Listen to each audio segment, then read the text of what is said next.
Wa di sini wa at-ta'nis. Wa untuk permulaan. Kalau kita memahami dan wa itu artinya dan, ya. Wa ma khalaqtu, dan tidaklah aku menciptakan al jinna wal insa, jin dan manusia. Kenapa ini jin disebutkan lebih dulu, kenapa manusia yang kedua? Ada yang tahu? Nah, betul. Karena memang pertama kali yang diciptakan oleh Allah jin sebelum manusia. Yang pertama malaikat. Ya. Dan dulu memang jin itu, nanti kalau kita lihat dalam surah Al-Baqarah itu, ini apa itu? Wa idh qala rabbuka lil malaikati inni ja'ilun fil ardi khalifah.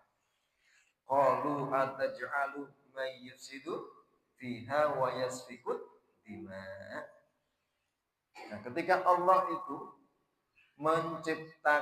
ingin menciptakan manusia, karena malaikat tahu bahwasanya ada makhluk yang diciptakan sebelum manusia itu jin, ya, itu berbuat kerusakan dan menumpahkan darah, maka malaikat pun menanyakan, betul ya Allah, Engkau akan menciptakan orang yang akan melakukan kerusakan di bumi dan menumpahkan darah, artinya peperangan.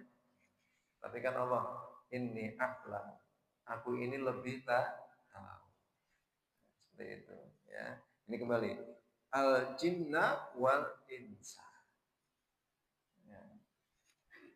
Insa berarti manusia. Dari kata nasiya yansa. Artinya apa, Bu? Pelupa. Apalagi yang sudah sepuh. Sering lupanya, saya aja sering lupa, terkadang naruh kunci. Biasanya dia mana? Di atas meja, terkadang terburu-buru naruhnya di meja lainnya. Lupa kan? Nanya istri, mana kunci motor? Lupa ya. Dan tapi memang manusia itu mahalul khata' wa nisyan. Manusia itu adalah tempat atau makhluk yang memang al khata', sering salah. Wan nisyan, dan lupa. Ya. Tapi sebaik-baik pelupa dan orang yang salah, wairul khata'in at-tawwabun. Sebaik-baik orang yang salah adalah segera bertaubat, istighfar. Ya, kembali. Wa ma khalaqtul jinna wal insa illa liya'budun. Yang pertama kita bagi dua itu. Wa ma khalaqtul jinna wal insa, artinya itu an-nafyu, peniadaan. Kemudian yang kedua illa liya'budun, itu al-itsbat. Itu penetapan. Jadi Allah Subhanahu wa taala itu tidak menciptakan jin, tidak menciptakan manusia, tidak lain adalah tujuannya untuk menyembah Allah. Nah, makanya kehidupan kita itu seharusnya dari awal kita bangun tidur sampai menjelang tidur itu nilainya ibadah.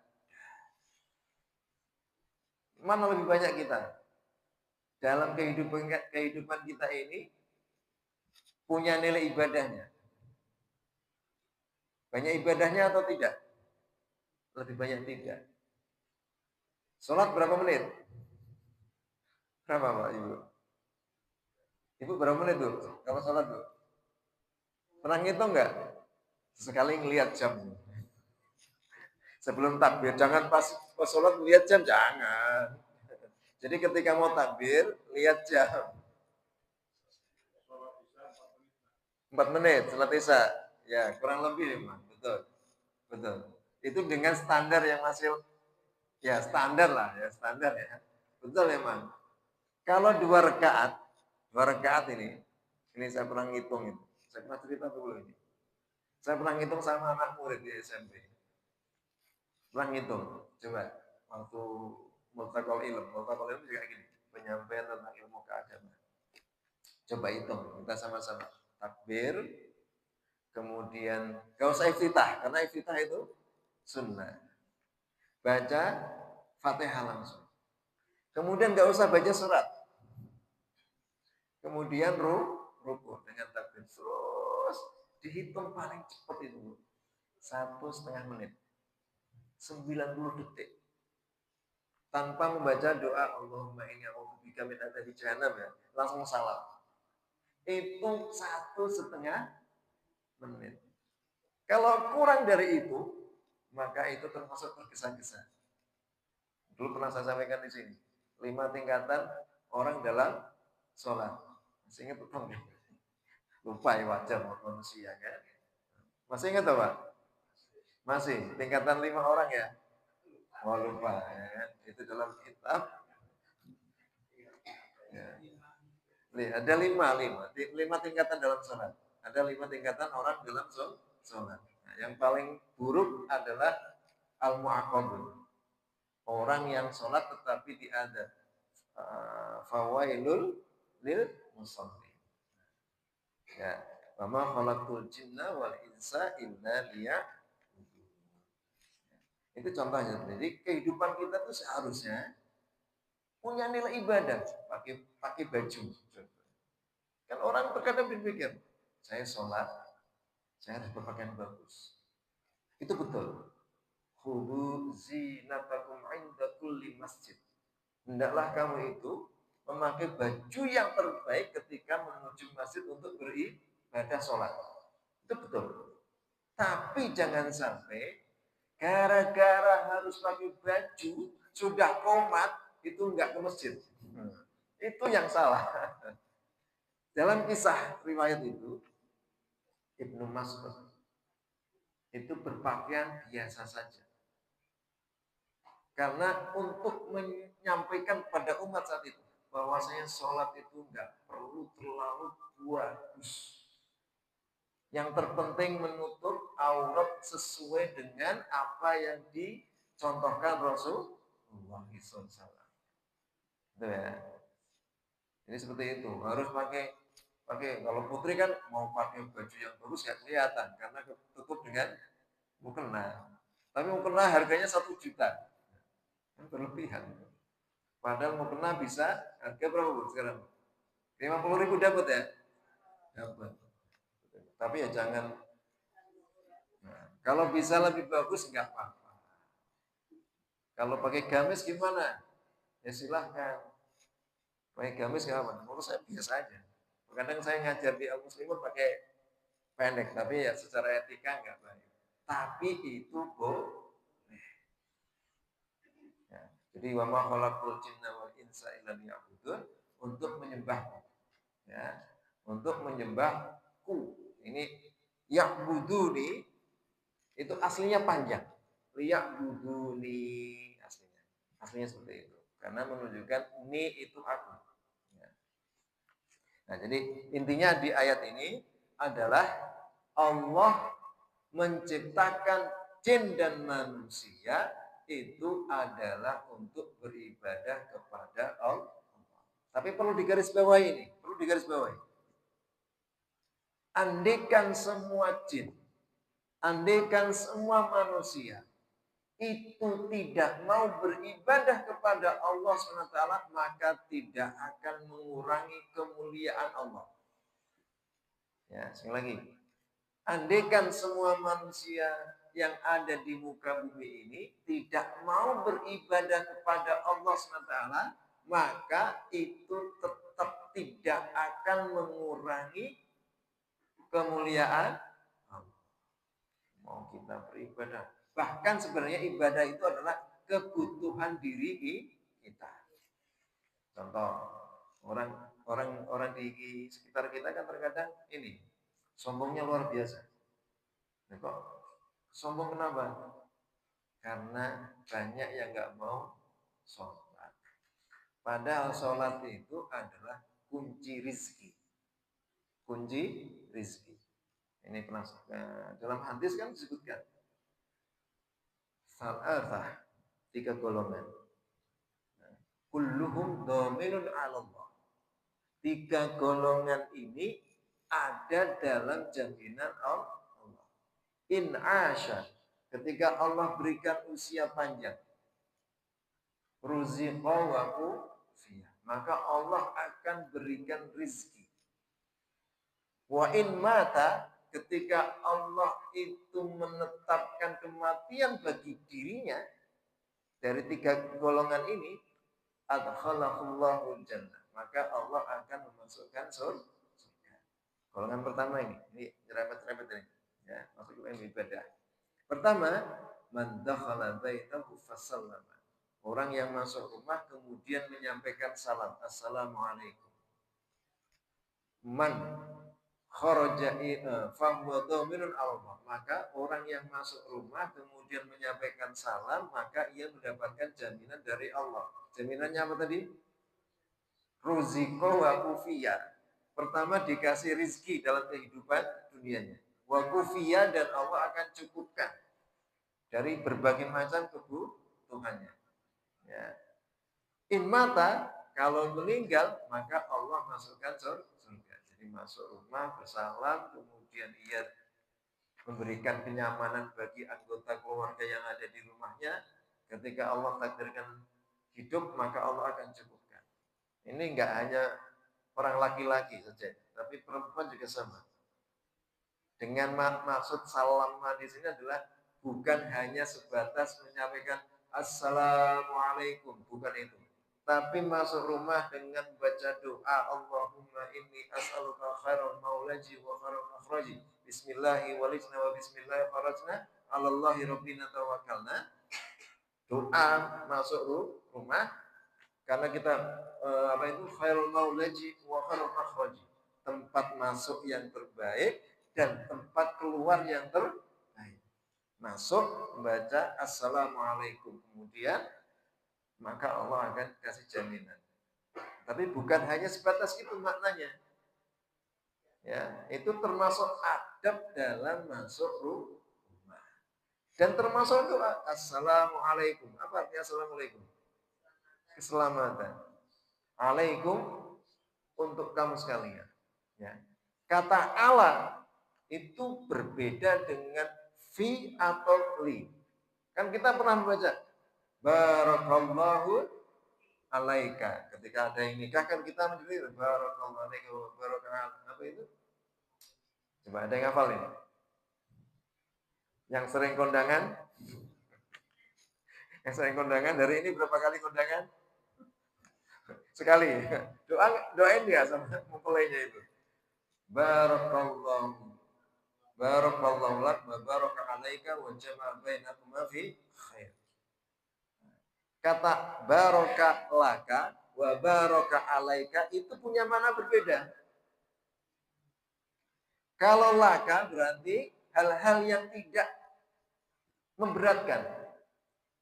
Kita dapat nikmat, itu enggak memberatkan. Tapi kalau baraka alaika, Allah memberkahi untukmu ketika kamu dalam keadaan yang susah. Pernah ngerasain susah? Sering lah, saya juga sering susah. Susah nggak ada punya uang kan dulu. Waktu kuliah, Masya Allah. Kuliah nyari uang sendiri untuk kuliah di UNJ. Setelah Libya baru ke UNJ. IKIP Jakarta, makanya jadi guru saya. Ya. Jadi seperti itu. Kata alaika berarti itu keberkahan Allah selalu untukmu ketika kamu dalam keadaan susah. Itu bedanya laka dan fika, kemudian alaika itu beda. Ya. Makanya assalamualaikum warahmatullahi wabarakatuh. Tapi assalamu ala memang itu adalah idiomnya. Satu kata yang memang harus terkait. Assalamu ala. Karena kalau dibedakan maka akan berubah arti. Assalamualaikum warahmatullahi wabarakatuh. Yaitu doa untuk anggota keluarga atau orang yang ada di dalam rumah. Itu doa. Ya. Tidak hanya menyatakan salam, tetapi diaplikasikan dalam kesehariannya dengan yang menunjukkan keselamatan. Kita tidak berlaku sewenang-wenang dolim kepada anggota keluarga. Yang sering kan orang laki-laki mentang-mentang suami bu ya, mentang-mentang suami, mentang-mentang seorang ayah, seenaknya nampar anaknya. Nah, itu nggak boleh, nggak boleh itu. Kalau itu terjadi maka rumah itu tidak akan mendapatkan keberkahan. Tadi itu. Ya, jadi man dakhala baitahu fasallama. Orang yang masuk rumah kemudian menyampaikan salam. Kemudian man kharaja ilal masjidi fa huwa dhaminun amamah. Kelompok kedua tadi itu. Orang yang pergi ke masjid. Maka itu Allah akan kasih jaminan rizki dan kecukupan. Kalau meninggal di masjid, maka maka ketika Allah takdirkan ia meninggal, maka Allah akan masukkan surga. Jadi itu ya. Ya, oke, kembali ke tadi. Wa ma yang ketiga itu orang yang berjihad. Man kharaja fi sabilillah fa huwa dhaminun 'ala Allah. Itu kelompok ketiga. Kita kembali ke sini lagi. Wa ma khalaqtul jinna wal insa illa liya'budun. Dan tidaklah aku menciptakan jin dan manusia kecuali untuk menyembahku. Sekarang mana ibadah itu apa? Kita beribadah sudah berapa lama, Bu? Coba kita hitung. Berapa lama kita beribadah? Sejak kapan kita beribadah? Sejak balik. Maka mukallaf itu orang yang terbebani dengan tuntutan Islam itu ketika sudah balik. Jadi kalau sebelum balik maka tidak ada dosa. Enggak ada dosa. Berarti dari usia berapa kita? 15? Betul, 15. Aisyah radhiyallahu anha istri Rasulullah SAW itu dinikah oleh Rasulullah usia berapa? Dalam riwayat itu 7. Baru kumpul dengan Rasulullah usia 9. Coba. Kalau di Indonesia rata-rata itu anak sudah dapat head, kalau anak perempuan itu usia berapa? SD kelas 6 atau SMP kelas 7. Kalau anak laki-laki juga sama. Kalau ditanya kamu udah mimpi belum? Belum Pak, ada juga yang kelas 7 SMP, ada yang belum mimpi juga ada. Tapi sudah tumbuh kumis, ya sama aja. Itu sudah termasuk taklif. Jadi kalau usia sebelum ya Allah, banget ya.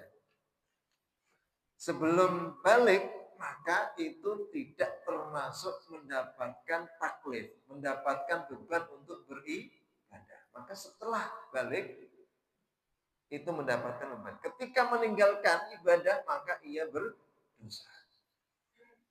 Nah, pertanyaannya, Pak, kalau gimana kita mengajarkan anak-anak kita dari usia kecil ke masjid?